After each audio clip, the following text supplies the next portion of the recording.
বিশ্বনবী সাল্লাল্লাহু আলাইহি ওয়া আলিহি ওয়াসাল্লাম সাহাবাদেরকে ডাক দিয়ে বলেন, ওরে সাহাবারা শোনো, ওরে আমার উম্মত, রমজান মাস আসলে তোমরা রমজানের সুবহে সাদিক থেকে সন্ধ্যা পর্যন্ত, মাগরিবের ওয়াক্ত হওয়া পর্যন্ত সারাদিন তোমরা পানাহার থেকে বিরত থাকলে, না খেয়ে সারাদিনটা কাটিয়ে দিলে, এটার নাম রোজা না, এটার নাম সিয়াম না। আসল সিয়াম হলো, আসল রোজা হলো সুবহে সাদিক থেকে সন্ধ্যা হওয়ার পূর্ব পর্যন্ত, সূর্যাস্ত পূর্ব পর্যন্ত, সূর্যাস্তের সময় পর্যন্ত তুমি তো পানাহার থেকে বিরতই থাকবে। শুধু এটাই নয়, সকল প্রকার অশ্লীলতা অসারতা থেকে যদি তুমি বেঁচে থাকতে পারো, তাহলেই তোমার হলো প্রকৃত রোজা। অন্যথায় তুমি যদি সারা দিনও পানাহার না করেও থাকো, তাহলে এটাকে তোমার প্রকৃত রোজা বলে আল্লাহ তাআলার নিকট গ্রহণযোগ্য হবে না। আলহামদুলিল্লাহি নাহমাদুহু ওয়া নাস্তাঈনুহু ওয়া নাস্তাগফিরুহু ওয়া নু'মিনু বিহি ওয়া নাতাওয়াক্কালু আলাইহি ونعوذ بالله من شرور أنفسنا ومن سيئات أعمالنا من يهد الله فلا مضل له ومن يضلل فلا هادي له ونشهد أن لا إله إلا الله وحده لا شريك له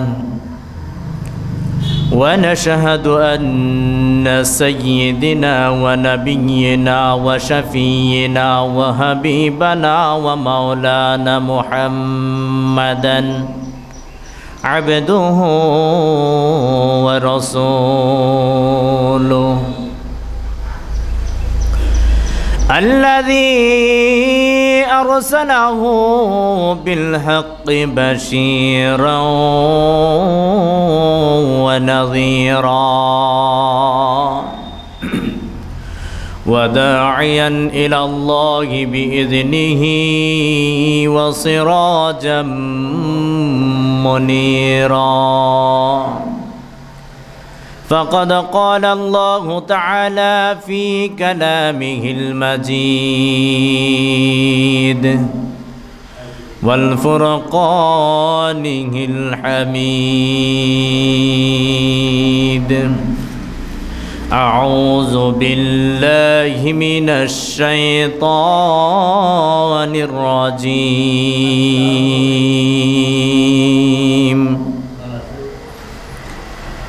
بسم الله الرحمن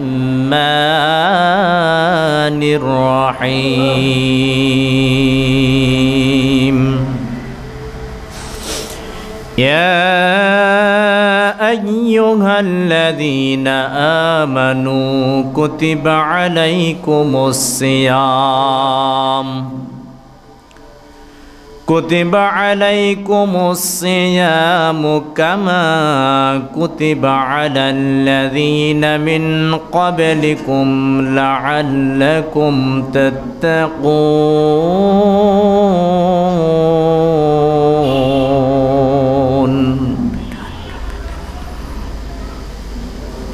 أو كما قال عليه الصلاة والسلام أحصوا هلال شعبان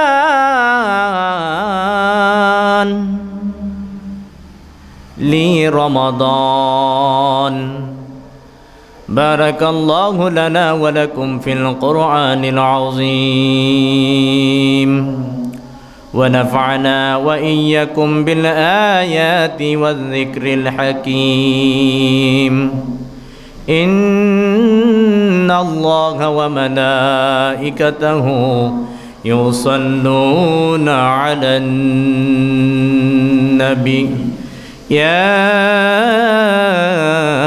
أيها الذين آمنوا صلوا عليه وسلموا تسليما اللهم صل على محمد وعلى آل محمد كما صليت على إبراهيم وعلى آل إبراهيم إنك حميد مجيد اللهم بارك على محمد وعلى آل محمد كما باركت على إبراهيم وعلى آل إبراهيم إنك حميد مجيد بلغ العلا بكماله كشف الدجى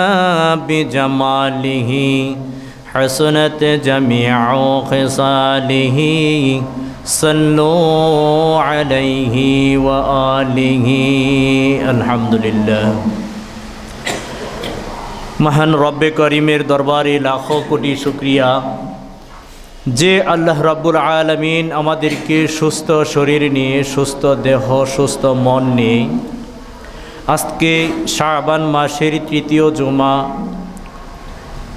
मस्जिदे आसार बसार किछु कथा बोलबार एवं श्रवण करबार तौफिक दान करेछेन सेई जन्य प्राण खुले शुक्रिया आदाय करी आलहामदुलिल्लाह।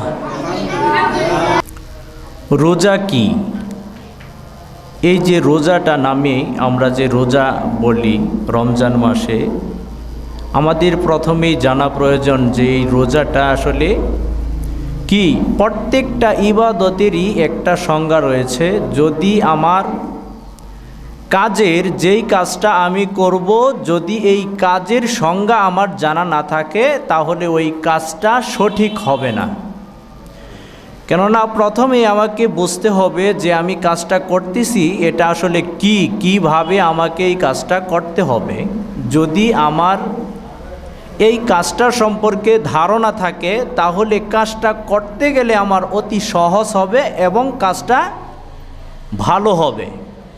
তো হাজিরিন, রোজা ফার্সি শব্দ, যেহেতু এটা আমাদের বাংলাদেশে অধিক প্রচলিত, আমাদের বাঙালিরা আমরা মনে করি যে এই রোজা শব্দটাই বাংলা ভাষা। বিভিন্ন এই বাংলা ভাষাটা বিভিন্ন ভাষায় মিশ্রিত রয়েছে। আমাদের বাংলা ভাষায় যদি এই রোজার অর্থটা করতে যাই তাহলে এই রোজার অর্থটা দাঁড়ায় বিরত থাকা।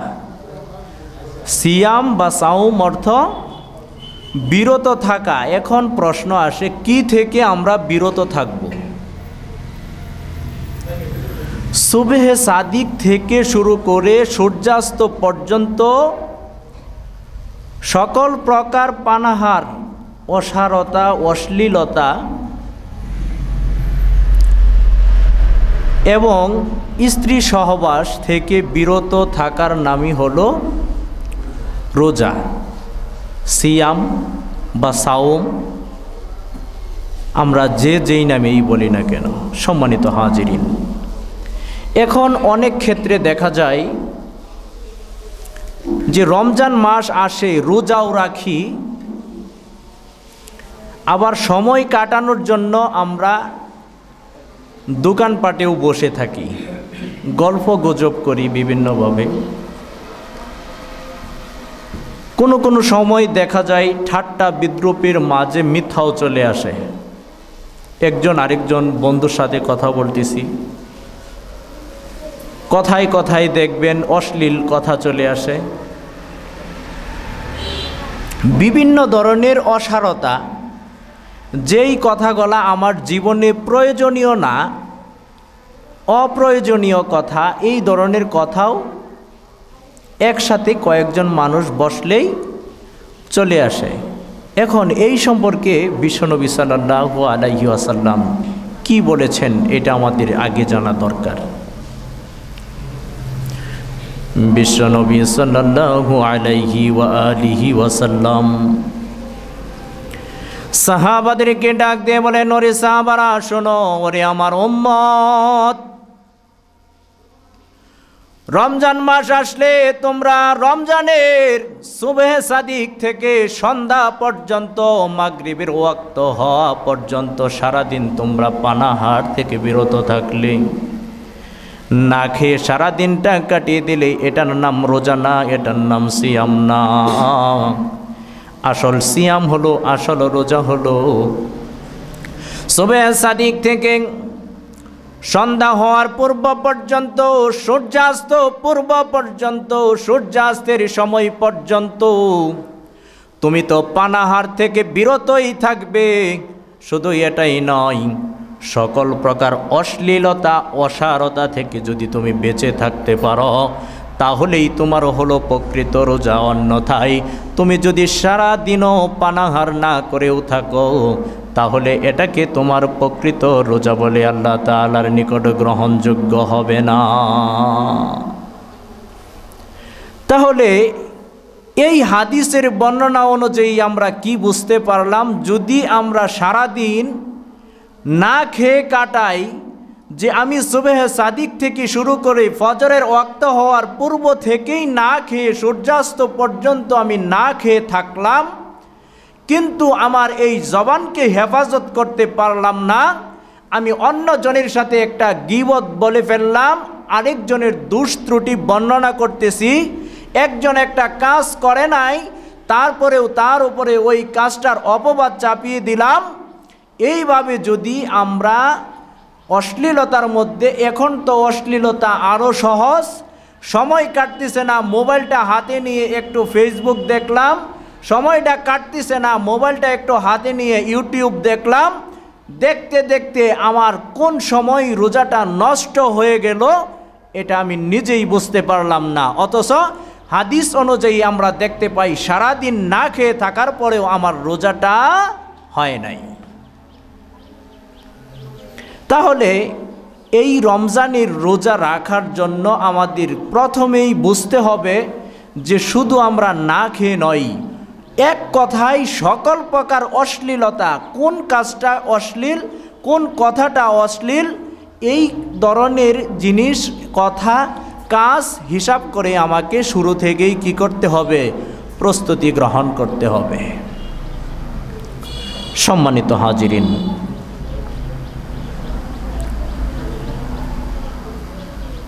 আমাদের ওপরও রোজা ফরজ হয়েছে। এবার আল্লাহ জাল্লা জালালুহু বান্দাদেরকে ডাক দিয়ে বলে, ও বান্দারা, তোমরা কি ভেবেছ যে পুরো একটা মাস তোমাদের ওপর রমজানের রোজাকে চাপিয়ে দিয়ে তোমার বোঝাটাকে ভারী করে দিলাম কিনা? আল্লাহ রাব্বুল আলামিন বান্দাদেরকে বুঝিয়ে দিচ্ছেন, ও বান্দারা শোনো, শুধু তোমাদের উপরেই একটা মাস রমজানের রোজাকে আমি ফরজ করে দেই নাই, এই বিধানটাকে তোমাদের ওপর চাপিয়ে দেই নাই, তোমাদের পূর্ববর্তী যত উম্মত আমি দুনিয়ার জমিনের মধ্যে পাঠিয়েছি প্রত্যেকটা উম্মতের ওপর রোজাগুলা ফরজ ছিল, কিন্তু এক এক ধরনের এক এক উম্মতের সময় এক একভাবে রোজা ফরজ ছিল। এই সম্পর্কে আল্লাহ জাল্লা জালালুহু পবিত্র কোরআনুল কারীমের মধ্যে বলেন, ইয়া আইয়ুহাল্লাযীনা আমানু কুতিবা আলাইকুমুস সিয়ামু কামা কুতিবা আলাল্লাযীনা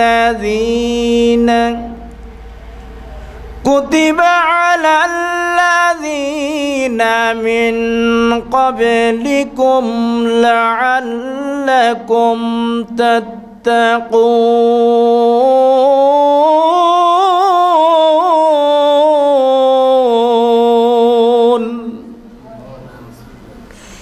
আল্লাহ জাল্লা জালালুহু মুমিন বান্দাদেরকে ডেকে ডেকে বলেন, ইয়া আইয়ুহাল্লাযীনা আমানু, ওয়ে মুমিনগণ, হে ঈমানওয়ালা ব্যক্তিগণ, হে মুমিনগণ, তোমরা শোনো, ইয়া আইয়ুহাল্লাযীনা আমানু কুতিবা আলাইকুমুস সিয়াম, তোমাদের উপর যেইভাবে রোজাকে ফরজ করা হয়েছে, তোমাদের উপর যেমনইভাবে রোজাকে ফরজ করা হয়েছে, কামা কুতিবা আলাল্লাযীনা মিন ক্বাবলিকুম, তেমনইভাবে তোমাদের পূর্ববর্তী উম্মত যারা রয়েছে, পূর্ববর্তী যারা ছিল, তোমাদের পূর্ববর্তীদের ওপরেও তেমনইভাবে এই রোজাকে ফরজ করে দেওয়া হয়েছিল, এই রোজার বিধানকে ফরজ করে দেওয়া হয়েছিল, এই বিধানটা প্রতিষ্ঠিত করে দেওয়া হয়েছিল। লাআল্লাকুম তাত্তাকুন, যাতে তোমরা পরহেজগার হইতে পারো, মুত্তাকি হইতে পারো। এই রোজাটা আল্লাহ জাল্লা জালালুহু আমাদের উপর এই কারণে দিয়েছেন যাতে বান্দার খোদা বিরুতা পরহেজগারি আরও বৃদ্ধি পায়। তাহলে আল্লাহ জাল্লা জালালুহু এই আয়াতের মাধ্যমে আমাদেরকে বুঝিয়েছেন যে শুধু আমাদের উপরেই এই রোজা যে ফরজ ছিল, আমাদের উপরেই যে এই রমজানের সম্পূর্ণ পুরো একটা মাস যে এই রোজার বিধান দেওয়া হলো, আমাদের পুরোটা মাস কষ্ট করে রোজা রাখতে হবে, এই জিনিসটা আল্লাহ জাল্লা জালালহু খোলাসা করে দিলেন যে বান্দারা তোমাদের জন্যই শুধু নয়, তোমাদের পূর্ববর্তীদের যাদেরকে আমি দুনিয়ার জমিনের মধ্যে তোমাদের পূর্বেও পাঠিয়েছি তাদের ওপরও আমার এই রোজার বিধান প্রতিষ্ঠিত ছিল, আমার এই বিধান কায়েম ছিল। মহান আল্লাহ রাব্বুল আলামিন এই মেসেজ দিন আমাদেরকে বুঝালেন যে ইহুদিদের ওপরেও রোজা ফরজ ছিল, খ্রিস্টানদের ওপরেও রোজা ফরজ ছিল। তবে হ্যাঁ, তাদের রোজা এবং আমাদের রোজার মধ্যে সামান্য কিছু পার্থক্যও রয়েছে। ইয়াহুদি এবং খ্রিস্টানগণ নবীজি সাল্লাল্লাহু আলাইহি ওয়াসাল্লাম বলেন যে ইয়াহুদি এবং খ্রিস্টানরা রোজা রাখে, তাদের সেহরি খাওয়ার প্রয়োজন হয় না, তারা সেহরি খায় না, তাদের সেহরির মর্যাদা বোঝে না, তাদের সেহরি খাওয়া তাদের উপর সুন্নত নয়, তারা এটাও মানে না, এটাও বোঝে না। এবং যখন সূর্যাস্ত হয়ে যায় তখন তারা ডিলিমিশি করে, গড়িমসি করে যে সূর্যাস্ত হয়ে গেছে, হোক সমস্যা নাই, সূর্য অস্ত হয়েছে, আমি প্রয়োজনে আরও 10 মিনিট পরে ইফতার করব। নবীজি সাল্লাল্লাহু আলাইহি ওয়াসাল্লাম বলেন ইহুদি এবং খ্রিস্টানদের মধ্যে আমাদের পার্থক্য হলো মুসলমানের সেহরি খাওয়া সুন্নাত। নবীজি সাল্লাল্লাহু আলাইহি ওয়াসাল্লাম বলেন যখন তোমরা রোজা রাখবে তখন রোজা রাখার নিয়ত করো, তখন যদি তোমার সেহরি খেতে ইচ্ছেও না হয় তাহলে প্রয়োজনে সামান্য একটু সেহরি খাও, সামান্য একটু খাবার খাও। শেষ রাতে তুমি ফজরের ওয়াক্তে সুবহে সাদিকের সময় সামান্য একটু খানা খাও। যদি সামান্য একটু খানাও না খাইতে পারো তাহলে প্রয়োজনে তুমি হালকা একটু পানি পান করে হলেও তুমি রোজা রাখো। তাহলে আমাদের জন্য সেহরি খাওয়াটা হলো সুন্নত। নবীজি সাল্লাল্লাহু আলাইহি ওয়াসাল্লাম শুধু এটাই বলে নাই যে এই সেহরির মধ্যে এত বরকত আল্লাহ রাব্বুল আলামিন দেন যে তুমি যদি একটু পানি অথবা কয়েকটি খেজুর অথবা যে খাবারটাই খাও না কেন সামান্য একটু যদি হয় তাহলে আল্লাহ জাল্লা জালালুহু এটার মধ্যে এমন বরকত দেয় যে সারাটা দিন যে তুমি রোজা রাখলা, এখন একটু ভাবলেই দেখতে পারবেন যে আমরা সকালে নাস্তা করেছি, সকালে নাস্তা করার পরেও আমাদের যদি 2টা, 2:30, একটু 3টা বেজে যায় তাহলে কি অবস্থা হয় যে একবারে সময় চলে যাইতেছে, খিদা পেটের মধ্যে ক্ষুধা লাগছে, একবারে কেউ কেউ বলে যে ক্ষুধার কারণে মাথা ঘুরতেছে, মানে বিভিন্ন ধরনের অস্বস্তি শরীরের মধ্যে চলে আসে। কিন্তু রমজানের রোজা রাখার ক্ষেত্রে আমাদের বাংলাদেশে 15, 16, 17 ঘন্টা এইরকমভাবে আমাদের রোজা রাখতে হয়।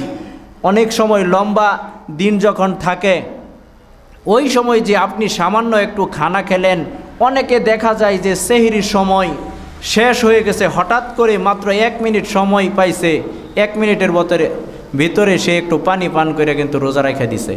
সারাটা দিন তাকে কে রোজা রাখাইল? সারাটা দিন এই রোজা রাখার ক্ষমতা আল্লাহ জাল্লা জালালুহু তার শরীরের মধ্যে ফিট করে দেয়। এই কারণেই নবীজি সাল্লাল্লাহু আলাইহি ওয়াসাল্লাম বললেন যে সেহরি যদি কম হয় তাহলে আল্লাহ জাল্লা জালালহু এটার মধ্যে এমন বরকত দিয়ে দেন, সারাটা দিন তোমার এই সামান্য একটু পানি পান করে চলে যাবে, তুমি টের পাবে না। বলেন সুবহানাল্লাহ। তাহলে সেহরি খাওয়ার গুরুত্ব আছে না নাই?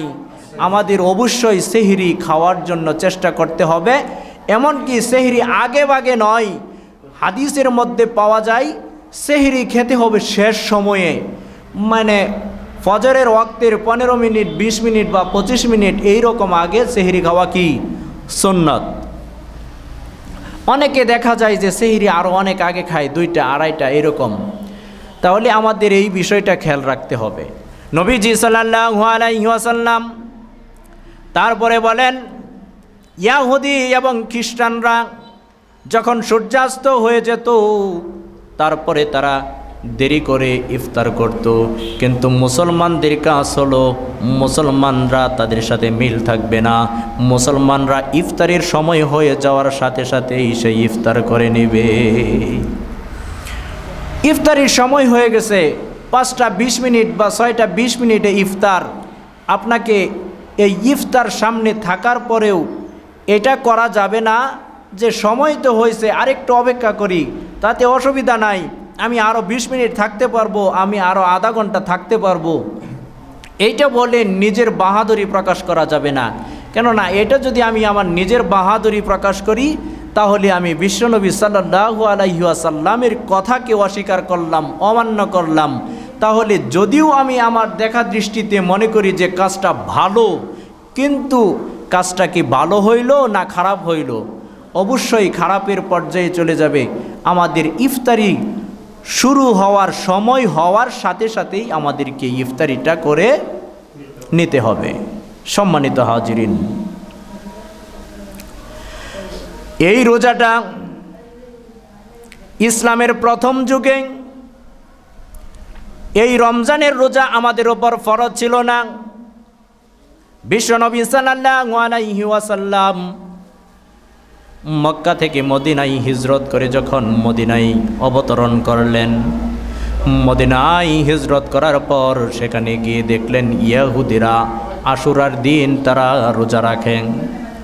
নবীজি সাল্লাল্লাহু আলাইহি ওয়াসাল্লাম তাদেরকে ডাক দিয়ে বললেন, ওরে ইহুদিরা, তোমরা আজকের এই দিনে সকলেই রোজা রাখো, ইয়ার কারণ কি? ইহার কারণটা আমার কাছে বর্ণনা করো। ইহুদিরা ডাক দিয়ে বলল, আমরা এই দিনে রোজা রাখি এই কারণে, এই দিন একটা বিশেষ দিন, আমাদের কাছে অতি মর্যাদাবান, অতি গুরুত্বের একটি দিন। এই দিনে মুসা আলাইহিস সালাতু ওয়াস সালাম তার কওমকে নিয়ে ফেরাউনের কবল থেকে আল্লাহ জাল্লা জালালুহু মুসা আলাইহিস সালাতু ওয়াস সালামকে রক্ষা করেছিল ফেরাউনের কবল থেকে। এবং এই একই দিনে আল্লাহ রাব্বুল আলামিন ফেরাউনকে পানিতে ডুবিয়ে তার কওমসহ তাদের সকলকেই মৃত্যুর মুখে পতিত করে দিয়েছিল, তাদেরকে ধ্বংস করে দিয়েছিল। সেই জন্যে মুসা আলাইহিস সালাতু ওয়াস সালাম ওই দিন আল্লাহ তাআলার শুকরিয়া স্বরূপ ওই আশুরার দিনে মুসা আলাইহিস সালাতু ওয়াস সালাম রোজা রাখতেন। সেই শোভাতে, সেই কারণে তার নির্দেশনায় আমরা এই আশুরার দিনে রোজা রাখি। নবীজি সাল্লাল্লাহু আলাইহি ওয়াসাল্লাম বললেন, তোমরা যদি ওই দিনের স্মৃতিস্বরূপ যদি তোমরা রোজা রাখতে পারো, তাহলে তোমাদের চাইতে আমরা মুসলমানরা, আমরা যারা মুসলিম রয়েছি, তোমাদের চাইতে আমাদের হকদার বেশি। অবশ্যই ওই দিন বিশ্বনবী সাল্লাল্লাহু আলাইহি ওয়াসাল্লাম সকল সাহাবীদেরকে ডাক দিয়ে বললেন, সাহাবীরা শোনো, আজ থেকে তোমরা আশুরার দিনে রোজা রাখবে, তবে আশুরার একদিন আগে থেকে, হয় 9-10 তারিখ, না হয় 10-11 তারিখ তোমরা রোজা রাখবে। ওই সময় আমাদের এই মুসলিমদের উপরে আশুরার একটা রোজা ফরজ করে দিয়েছিলেন আল্লাহ জাল্লা জালালুহু। এই একটা রোজা ফরজ করার পর সকলেই এই একটা রোজার উপর আমল করত। এই একটা রোজা আমল করার পর কিছুদিন পর এরকমভাবে যাইতে রোজার কয়েকটি পর্যায়ে আল্লাহ রাব্বুল আলামিন আমাদের উপর সম্পূর্ণভাবে এই 30টা রোজা ফরজ করলেন। কিভাবে? প্রথম পর্যায়ে নবীজি সাল্লাল্লাহু আলাইহি ওয়াসাল্লাম প্রাথমিক পর্যায়ে রোজা রাখতেন মাসে 3টি। ওই সময় সাহাবীরাও দেখে দেখে নবীজি সাল্লাল্লাহু আলাইহি ওয়াসাল্লামের অনুসরণে সাহাবীরাও প্রতি মাসে 3টি রোজা পালন করতেন। এইভাবে কিছুদিন যাওয়ার পর, প্রথম পর্যায়ে যাওয়ার পর দ্বিতীয় পর্যায়ে এই আশুরার রোজা আল্লাহ জাল্লা জালালুহু মুসলমানদের উপর ফরজ করে দিলেন। এই আশুরার রোজা যখন বান্দারা পালন করা শুরু করলো, তার কিছুদিন পরেই আল্লাহ জাল্লা জালালুহু রমজানের রোজাকেও ফরজ করে দিলেন। এই নির্দিষ্ট একটা মাসের আয়াত আল্লাহ রাব্বুল আলামিন পবিত্র কুরআনুল কারীমের মধ্যে বললেন। আল্লাহ জাল্লা জালালুহু পবিত্র কুরআনুল কারীমের মধ্যে বলেন, وعلى الذين يطيقونه فدية طعام مسكين فمن تطوع خيرا فهو خير الله وأن تصوموا خير لكم إن كنتم تعلمون। আল্লাহ রাব্বুল আলামিন মুসলমানদের প্রাথমিক পর্যায়ে এই রমজানের রোজাটা যখন ফরজ করলেন, তখন প্রাথমিক পর্যায়ে সবার উপরে এত চাপ ছিল না। আল্লাহ জাল্লা জালালুহুর পক্ষ থেকে এইভাবে নির্দেশনা ছিল যে যারা ইচ্ছা করো এই মাসের মধ্যে রোজা রাখবে, আর যারা ইচ্ছা করো না, যারা রোজা রাখতে পারো না, যাদের ধন সম্পদ রয়েছে, তারা ফিদিয়া দিয়া দাও গরিব মিসকিনদেরকে। তারা তার পরিবর্তে খাদ্য খাওয়াইয়া দাও, অথবা তার খাদ্যের সমপরিমাণ অর্থ তাদেরকে দান করে দাও। তোমরা যদি তাদেরকে দান করে দাও তাহলে তোমাদের উপর আর রোজার এই বিধানটা তোমাকে নিজেকে রোজা রাখতে হবে না। ও এই আয়াত দ্বারা আমরা কি বুঝতে পারলাম? এক হলো যদি রোজা রাখি তাহলেও রাখতে পারি, অথবা যদি রোজা না রাখি তাহলেও আমাদের কোনো সমস্যা নাই।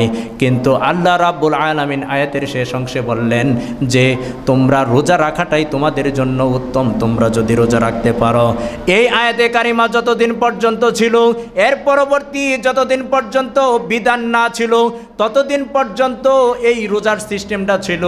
যদি মনে করেন আমি ইচ্ছা করেছি রোজা রাখবো না, যে আমার সম্পদ রয়েছে, আমার সম্পদ থেকে গরিব মিসকিনদেরকে ফিদিয়া দিয়ে দিলাম। ফিদিয়ার সিস্টেমটা হলো আমি রমজানের সময় 2 বেলা আহার করতাম, এইভাবে 30 দিন আমি একজন মিসকিনকে 2 বেলা আহার করাবো, অথবা 2 বেলা আহার করানোর অর্থ ওই মিসকিনকে দিয়ে দেওয়া।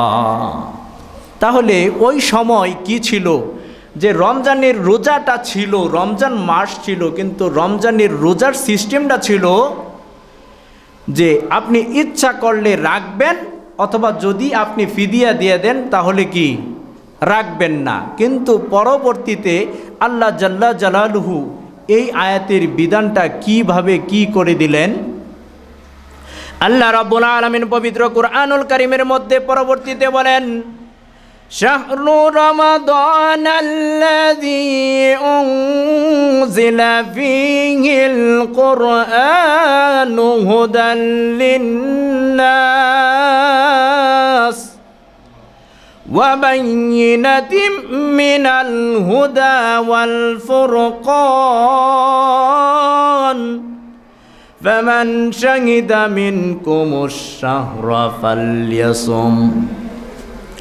আল্লাহ রাব্বুল আলামিন পরবর্তীতে এই আয়াতের মাধ্যমে রমজানের রোজাটাকে সবার উপরে ফরজ করে দিলেন। যে আল্লাহ জাল্লা জালালুহু বললেন, শাহরু রমাদান আল্লাযী উনজিলা ফীহিল কুরআন, যেই মাসে পবিত্র কুরআনুল কারীমকে আমি দুনিয়ার জমিনের মধ্যে অবতীর্ণ করেছি মানুষের হেদায়েতের জন্য, হুদাল লিন্নাস, মানুষের হেদায়েতের জন্য, ওয়া বাইয়িনাতিম মিনাল হুদা ওয়াল ফুরকান, হক এবং বাতিলের পার্থক্যকারী হিসাবে, ফামান শাহিদা মিনকুমুশ শাহরা ফালইয়াসুম, যদি তোমাদের মধ্যে কেহই এই মাসটা পায় তাহলে সে যেন রোজা রাখে। তাহলে আল্লাহ রাব্বুল আলামিন এই আয়াতের দ্বারা কি বুঝিয়ে দিলেন বান্দাদেরকে? যে এই মাসটা, এবার এই মাসটা যদি তোমাদের মধ্যে কেহই পায় তাহলে সে যেন রোজা রাখে। এখন কি এই ঘোষণাটা রইল যে ইচ্ছা করলে আপনি রোজা রাখবেন অথবা ইচ্ছা করলে ছেড়ে দেবেন, এই ঘোষণাটা কি আর বহাল রয়েছে?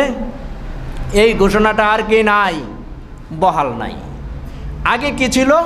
আগের আয়াতে ছিল যে আপনি ইচ্ছা করলে রোজা রাখবেন, নতবা আপনি ফিদিয়া দিয়ে দিবেন। আপনার সামর্থ্য আছে রোজা রাখার, তারপরেও আপনি ফিদিয়া দিয়ে দিলে আদায় হয়ে যেত। কিন্তু এর পরবর্তীতে আল্লাহ রাব্বুল আলামিন বলে দিলেন, যদি কেহই এই মাস পায় তাহলে তাকে কি করতে হবে? অবশ্যই রোজা রাখতে হবে। এখন আর ওই আয়াতের কি কোনো কার্যক্রম বিধান কি প্রণীত নাই, আয়াতটা রহিত হয়ে গেল।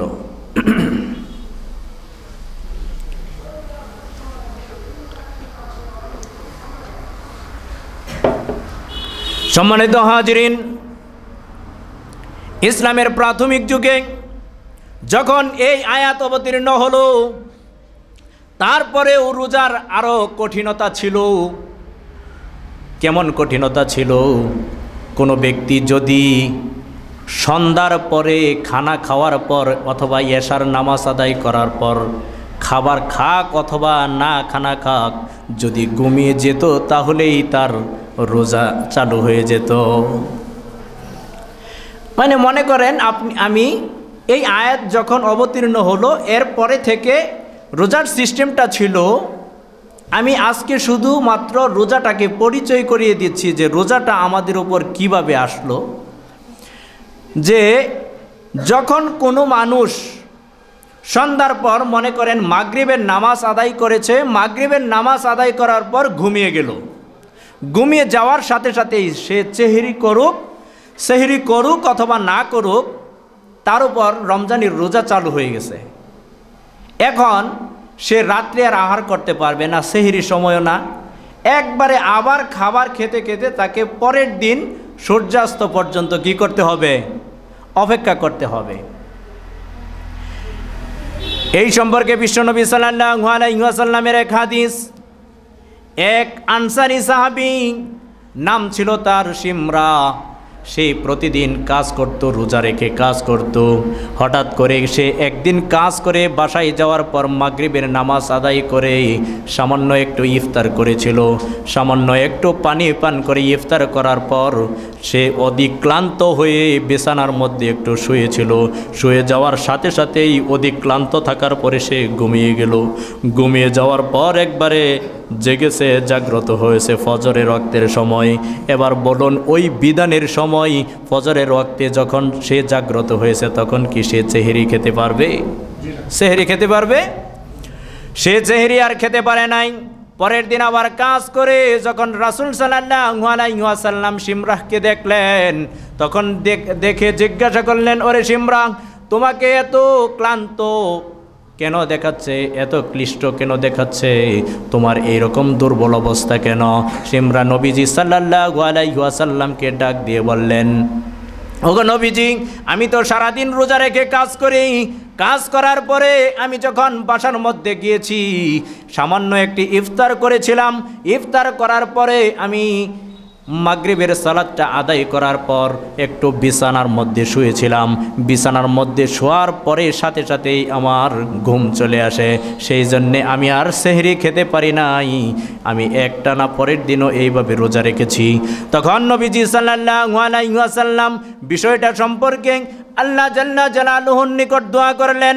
এই রকমভাবে আরেকটা হাদিসের মধ্যে বর্ণনা, হযরতে ওমর রাদিয়াল্লাহু তাআলা আনহু একদিন রাত্রে এশার সালাত আদায় করার পর ঘুমিয়ে গেলেন এবং ঘুম থেকে হঠাৎ করে জাগ্রত হয়ে তার স্ত্রীর সাথে মেলামেশা করে ফেললেন। এবার নিয়ম ছিল, যখন রোজা রেখেছে, রোজা রাখলে রাত্রে স্ত্রীর সাথে মেলামেশা করা যাবে না। এখন এই সমস্যাটা পরবর্তীতে, যেহেতু সময় শেষ হয়ে গেছে আমি সংক্ষেপে বলতেছি, পরবর্তীতে নবীজি সাল্লাল্লাহু আলাইহি ওয়াসাল্লামকে এসে ওমর রাদিয়াল্লাহু তাআলা আনহু তার ঘটনাটা খুলে বললেন। এই সম্পর্কে আল্লাহ জাল্লা জালালুহু পবিত্র কোরআনুল কারীমের মধ্যে পরে আয়াত নাজিল করে দিলেন, বলেন সুবহানাল্লাহ। ওই সময় রোজা করা আরও কঠিন ছিল। এখন থেকে মনে করেন ঘুমিয়ে যাওয়ার সাথে সাথেই রমজানের রোজা চালু হয়ে গেছে, এটা কি আমাদের জন্য কষ্টকর হইতো না? আমরা তাহলে আমাদের জাগ্রত থাকতে হইতো, জাগ্রত থেকে সেহরি খাইতে হইতো, তারপরে আমরা রোজা রেখে ইফতার করতে পারতাম। আর যদি ঘুমিয়ে যেতাম তাহলে কি রোজা চালু হয়ে যেত। এবার আল্লাহ জাল্লা জালালুহু পবিত্র কোরআনুল কারীমের মধ্যে বান্দাদেরকে জানিয়ে দিলেন উহিল্লা লাকুম লাইলাতাস সিয়ামির রাফাসু ইলা নিসাইকুম হুন্না লিবাসুল লাকুম ওয়া আনতুম লিবাসুল লাহুন্না। আল্লাহ রাব্বুল আলামিন বললেন, ও বান্দারা শোনো, তোমাদের জন্য রমজানের রোজার রাতে তোমাদের জন্য স্ত্রীকে তোমাদের জন্য হালাল করে দেওয়া হয়েছে, এবং তোমরা এই স্ত্রী হলো তোমার জন্য পোশাক, এবং তুমি হলে তোমার স্ত্রীর জন্য তুমি স্বামী হিসাবেও তার জন্য তোমার পোশাক স্বরূপ। এই রকমভাবে এর পরবর্তী আয়াতের শেষ অংশে আল্লাহ জালালুহু বললেন, এবার তোমরা রাত্রে আহারও করতে পারবে, রাত্রে খাবারও খাইতে পারবে। এই বিধানটা তোমাদের জন্য রহিত করে দিলাম, আরও একটু চাপ কমিয়ে দিলাম। এবার তোমরা সুবহে সাদিক থেকে যতক্ষণ পর্যন্ত কালো আভা থেকে সাদা আভা দেখা না যায় আকাশের মধ্যে, ততক্ষণ পর্যন্ত তোমরা সেহরি খেতে পারবে, এবং যতক্ষণ পর্যন্ত সূর্য পশ্চিম আকাশে হেলে সূর্য অস্তমিত না হয়ে যায় ততক্ষণ পর্যন্ত তোমরা রোজা রাখবে। বলেন সুবহানাল্লাহ। তাহলে আমাদের শেষ নবীর উম্মত হিসাবে আমাদের জন্য কি সহজ করলেন না কঠিন করলেন?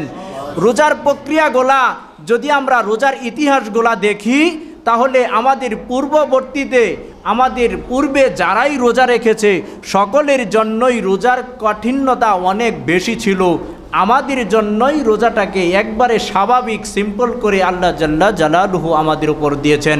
সম্মানিত হাজিরিন, যেহেতু সময় একেবারেই শেষ হয়ে একটু বেশি হয়ে গেছে, তবে আজকে আরেকটা গুরুত্বপূর্ণ দিনের মধ্যেও আরেকটা ভেজালের দিনও রয়েছে।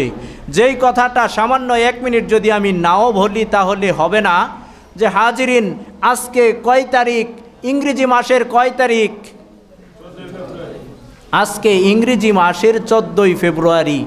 আমরা ছোটোবেলায় দেখেছি, আমার বয়স তো আর এত বেশি না, তারপরেও ছোটোবেলায় দেখেছি এই ফেব্রুয়ারি সম্পর্কে এত একটা দিবস সুন্দরভাবে কেউই পালন করতো না। আপনাদের মনে হয় যাদের বয়স বেশি তারা কি এই 14ই ফেব্রুয়ারির কোনো দিবস আগে পেয়েছেন? আমার মনে হয় যে না, কেউই এই 14ই ফেব্রুয়ারির কোনো দিবস কেউই পান নাই। আজকে খতিব হিসাবে একটা কথা না বললেই নয় যে আমাদের এই 14ই ফেব্রুয়ারি আমাদেরকে ভালোবাসা দিবস পালন করতে হয়। এই যে একদিন আমরা দিবস পালন করলাম, মনে করেন যে সারাটা বৎসর আমাদের রয়েছে, এই সারা বৎসর কি আমাদের কোনো ভালোবাসার প্রয়োজন ছিল না? আজকের এই একদিনেই যদি আমাকে ভালোবাসা প্রকাশ করতে হয়, তাহলে সারা বৎসর যেই ব্যক্তিটা আজকে এই শেষ 14ই ফেব্রুয়ারির দিন ভালোবাসা দিবস পালন করে, তার মতো একটা ভালোবাসাহীন অশ্লীল মানুষ পৃথিবীর বুকে আর হইতে পারে না। কেননা আমি একদিনের জন্য আমার ভালোবাসা দেখিয়ে দিব আর সারা বৎসর আমার ভালোবাসা দেখাতে পারবো না। এটা কি কোনো মুসলমানের কাজ? হইতে পারে না।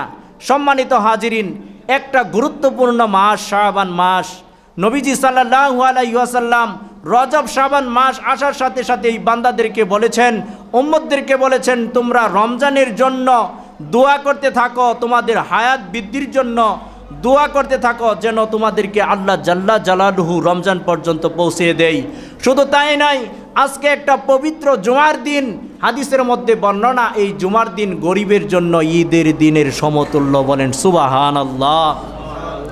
এই ঈদের দিন যদি গরিবের দিনের সমতুল্য হয় গরিবের জন্য, তারপরে শুধু এটাই নয়, মাগরিবের ওয়াক্ত সূর্যটা ডোবার সাথে সাথেই আজকে গুরুত্বপূর্ণ একটা রাত। এই রাত্রের গুরুত্ব সম্পর্কে আমি গত জুম্মাইকে বলি নাই? এই রাত্রের অনেক গুরুত্ব, কেননা আল্লাহ জাল্লা জালালুহুই এই রাতের গুরুত্ব তুলে ধরেছেন। নবীজি সাল্লাল্লাহু আলাইহি ওয়াসাল্লাম আমাদেরকে জানিয়ে দিয়েছেন, আমাদেরকে সবচাইতে বড় দৃষ্টিপাত, বড় খেয়াল রাখতে হবে আমরা যারা অভিভাবক রয়েছি, আমরা যারা ভাই রয়েছি, আমরা যারা বাবা রয়েছি, আমরা যারা স্বামী রয়েছি, আমাদেরকে দৃষ্টিপাত রাখতে হবে, আমাদেরকে খেয়াল রাখতে হবে যে আমার বোন আজকে কোথায় গেল, বাড়ি থেকে কি বের হইতেছে কিনা, আমার সন্তানটা কি আজকে এই দিনে এই 14ই ফেব্রুয়ারির দিন বাড়ি থেকে কোনো উসিল্লায় কোনো বাহানা নিয়ে বের হইতেছে কিনা, এই বিষয়গুলো আমাদেরকেই খেয়াল রাখতে হবে। যদি এই বিষয়গুলো আমরা খেয়াল না রাখি তাহলে শেষে আমাদেরকেই পস্তাতে হবে।